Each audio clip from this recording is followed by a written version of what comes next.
मेष राशि वालों, मित्रों, आपके लिए ये 2 दिन बहुत ही शानदार साबित होने वाला है, क्योंकि एक नई शुरुआत होगी। एक नई ऊर्जा के साथ आप आगे बढ़ेंगे और आपको इस समय से एक अच्छी स्थिति देखने को मिलेंगे।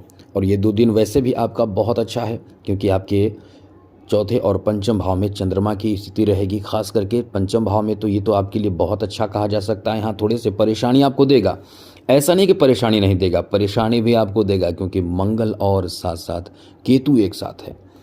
ये कभी कभी आपको बहुत ज़्यादा प्रभावित करेगा। तो हम आपको सब बताते हैं कि क्या आपके लिए समय कैसा रहने वाला है और आपको क्या करना चाहिए, क्या नहीं करना चाहिए, ये सब हम आपको समझाएंगे, बताएंगे, विस्तार से चर्चा करेंगे। लेकिन एक बात आप ज़रूर कहेंगे, याद रखिएगा, चैनल को सब्सक्राइब कर लीजिएगा। डेली नवीन जानकारी आपको चाहिए, हस्तरेखा दिखाना हो, कुंडली दिखाना हो, या फिर आपको कोई आपके ग्रह रत्न खरीदना हो, क्योंकि आपको मार्केट में बहुत ही गलत चीज़ मिलते हैं।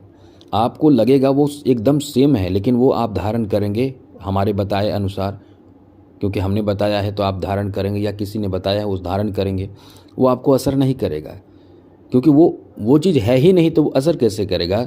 और साथ साथ अभिमंत्रित नहीं किया रहता है, हम तो अभिमंत्रित करके सबको देते हैं, जैसे मूंगा हो, उखराज हो, कुछ भी हो, ये जो हम देते हैं अभिमंत्रित करके, और ओरिजिनल देते हैं। हाँ, थोड़ा पैसे ज़्यादा लगते हैं, क्योंकि वो जो डुप्लीकेट होते हैं वो तो कम पैसे में देकर आपको निपटा देते हैं, अब वो अपना खजाना भर रहे हैं। तो हम आपको ओरिजिनल देते हैं, इसलिए कहते हैं कि आप मेल कीजिएगा, जो आपको पूछना होगा, जो कहना होगा, मेल कीजिएगा, हम आपको आपके प्रश्नों का जवाब देंगे। लेकिन याद रखिएगा ज़रूर कि चैनल सब्सक्राइब ज़रूर कर लीजिएगा। चलिए, सबसे पहले तो आपको बता दें कि यहाँ जो स्थिति बन रही है इन ग्रहों के कारण बहुत अच्छा है। यहाँ आपके पंचम भाव में केतु हैं, पंचम भाव में मंगल है, पंचम भाव में चंद्रमा रहेंगे। तो ये 2 दिन इस तरह से बीतेगा कि आप, चलिए वो तो बताएंगे। 11 भाव में राहु हैं, शनि 12 भाव में हैं, गुरु और साथ साथ सूर्य दोनों तृतीय भाव में हैं, जहाँ से सप्तम दृष्टि से सीधे 9वें भाव को देख रहे हैं।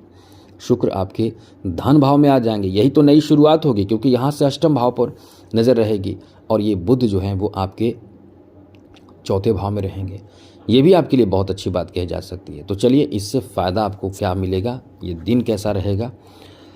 सबसे पहले तो आपको बता दें कि ये आपकी पारिवारिक जीवन को लेकर एक नयापन देखने को मिलेगा। जैसे फैमिली में होता क्या है कि कुछ नया आपके घर में होता है, कुछ नया बनता है, जैसे घर बने, या घर में कोई ऐसे बहुत महत्वपूर्ण चीज़ों की खरीदारी हो, जैसे वाहन की खरीदारी। इससे घर के सभी सदस्य भोग करते हैं, ये जो वाहन है उसका उपयोग करते हैं, यूज़ करते हैं, कहीं जाते हैं, आते हैं, एंजॉय करते हैं। तो ये वाहन आदि खरीदने का भी एक अच्छा समय है। परिवार में कुछ ऐसी चीज़ों की खरीदारी, आपके परिवार में किसी का आगमन भी हो सकता है। घर में किसी ऐसे सदस्य का आगमन जो बहुत समय से दूर रह रहे थे, उनका आगमन से घर में एक बेहतर माहौल देखने को मिलेगा, एक अलग माहौल रहेगा। साथ ही खास करके आपके घर परिवार के जो बड़े सदस्य हैं, बुजुर्ग हैं, उनके स्वास्थ्य पर भी बहुत अच्छा असर पड़ेगा, यानी उनके स्वास्थ्य भी बहुत अच्छा रहेगा। इस समय उनके स्वास्थ्य बेहतर रहेंगे और खान पान का भी इस समय खूब मज़े उठाएंगे। यानी घर का जो स्थिति रहेगा वो आपको बहुत अच्छा लगेगा।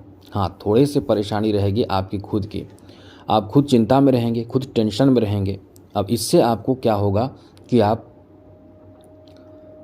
घर के परेशानी और जो घर के जो अच्छाई रहेगी वो आपकी चिंता को दूर करेगा, क्योंकि आप खुलकर जीने की कोशिश करें, माइंड को फ्रेश रखने की कोशिश करें, क्योंकि केतु पंचम भाव में बैठा है, आपकी बुद्धि को भ्रमित करेगा, आपको गलत चीज़ों के लिए प्रेरित करेगा, क्रोध दिलाएगा, और साथ साथ आप ऐसी चीज़ों पर ज़्यादा जोर देंगे जो आपके लिए अच्छा है ही नहीं। केवल दूसरों को खुश करना, केवल दूसरों को मदद करना, ये आपके अंदर हो जाएगा, जिससे घर के सदस्य या अपने सदस्य होते हैं मना करते हैं कि अपना देखो। आपने सुना भी होगा अपने लोगों से, अपना भी देखो, अपना पहले करो, बाद में दूसरे को करना, मदद करना। तो ये आपके लिए ध्यान रखने की भी ज़रूरत होगी कि खुद का भी पहले ध्यान रखें, उसके बाद आप अपने ऊपर अपने को खुद को ठीक रखें, बाद में दूसरे को देखें। तो ये चीज़ रहेगी। साथ ही इस समय आपके प्रेम संबंध में थोड़े से खटास आ सकता है, ध्यान रखिएगा। कोई भी ऐसी गलत वाणी का प्रयोग ना कर, या कुछ भी ऐसी स्थिति उत्पन्न ना होने दें, क्योंकि आप उत्पन्न होने देते हैं, जिससे कि होता क्या है कि आपके रिश्ते खराब हो जाते हैं। और आप गलती नहीं करते हैं, आप कोई ऐसी सच्चाई बोल देते हैं, ऐसी अच्छी बात बता देते हैं, ऐसी कोई ज़रूरत की चीज़ों को करते हैं, काम करते हैं, जिससे घर के कोई ऐसे सदस्य या आपके जो लवमेट हैं वो नाराज़ हो जाते हैं। तो ये सब जगह लागू होता है। तो यहाँ यही चीज़ ध्यान रखना है कि अपने लवमेट से किसी तरह की कोई भी ऐसे रिश्ते खराब होने वाली बात या काम नहीं करना है। दूसरी बात, इस समय आपके पास पैसे आएंगे, धन आएंगे, कहीं से धन का आगमन होगा, इनकम बढ़ेगा, पैसे आएंगे, तो ये बहुत अच्छा समय है। धन का आगमन के लिए ये कह सकते हैं कि अच्छा समय है। लेकिन इस समय एक बात विशेष रूप से ध्यान आपको रखना पड़ेगा, क्योंकि द्वादश भाव में बैठे हैं कौन? शनि, और शनि की 7.5 चल रही है। खर्च तो ऐसा होगा कि आपको लगेगा कि समझ में नहीं आएगा, इतना खर्च हो जाएगा, आपकी उम्मीद से ज़्यादा खर्च होगा। लेकिन सारे खर्च आपको ये दिखेंगे कि कुछ कहीं ना कहीं ज़रूरी था। लेकिन यही है, इसी पर आपको कंट्रोल करना है, जितना कम खर्च हो सके, क्योंकि यही आपको टेंशन देगा, यही आपको तनाव देगा। फिर आप भ्रमित हो जाएंगे, परेशान हो जाएंगे।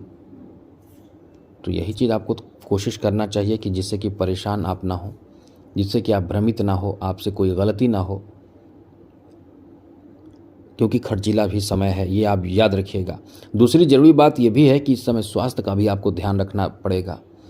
और आपको बता दें, अच्छी बात बता दें कि इस समय आपके लिए नौकरी आदि के लिए कोई ऐसी अपडेट आपको मिलेगा, कोई जानकारी, खुशखबरी कह सकते, मिल सकता है आपको, जिसमें आप बहुत ज़्यादा प्रसन्न होंगे, बहुत खुश होंगे, जिसमें आप बहुत ज़्यादा उत्साहित होंगे।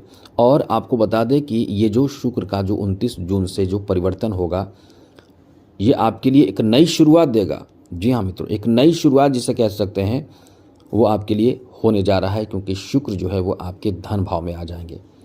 तो ये आपके धन भाव में आकर, यदि आपके अंदर आर्ट हो, कला हो, कलाकार हैं, या आप ब्यूटी पार्लर का काम करते हैं, या सिलाई बुनाई कढ़ाई, कुछ भी ऐसा एक अलग सा नॉलेज आपके अंदर हो, तो वो आपको अलग से फ़ायदा देगा। यानी ये कह सकते हैं कि एडवांस फ़ायदा आपको मिलेगा, जहाँ से आप कहीं ना कहीं बहुत ज़्यादा कॉन्फिडेंस में रहेंगे। कॉन्फिडेंस तो आना एकदम से आवश्यक है, तभी तो आप कुछ नया कर पाते हैं। कॉन्फिडेंस, जहाँ लैक ऑफ कॉन्फिडेंस हुआ, वहाँ आप कहीं ना कहीं आपके जो सामर्थ्य है, जो क्षमता है, वो भी कम हो जाते हैं। इसलिए ये आपका अच्छा समय है। बैंक बैलेंस करें, पैसे को बचाइए, बहुत बचाना ज़रूरी है इस समय। यदि कुंवारे हैं तो आपके पास से रिश्ते भी आ सकते हैं इन 2 दिनों में, कोई खुशखबरी भी आपको मिल सकता है। इन 2 दिनों में आपको ये ध्यान रखना चाहिए कि समय की बर्बादी नहीं करना है। कुछ न कुछ आपको ऐसा कार्य करना है जो पहले से रुका हुआ कार्य है, वो आपका काम बन सकता है। इसकी बहुत अधिक संभावना रहेगी। बहुत अधिक संभावना मतलब ये आपका भाग्यशाली समय है, जहां आपके कार्य बनने के भी बहुत ज़्यादा उम्मीद आप कर सकते हैं, क्योंकि ग्रहों का सपोर्ट मिल रहा है। तो मुख्य रूप से ध्यान आपको रखना है कि स्वास्थ्य खराब ना हो, एक्स्ट्रा खर्च ना हो, फालतू का खर्च ना हो। साथ ही साथ इस समय आपके जो कार्य में कभी कभी रुकावट आए, तो ये नहीं सोचना है आपको कि हमारा कार्य बनेगा नहीं, एकदम निरंतर लगे रहना है, क्योंकि ये शनि आपको रोकेगा कभी कभी, लेकिन गुरु आपको साथ देगा। तो यही चीज़ है, इन सब बातों का ध्यान रखिए। ये 2 दिन आपका बहुत अच्छा जाएगा। बाकी अगले वीडियो में और अधिक जानकारी आपको देते रहेंगे। जय माता दी, राधे कृष्णा, ओम नमः शिवाय। चैनल को सब्सक्राइब कर लीजिएगा।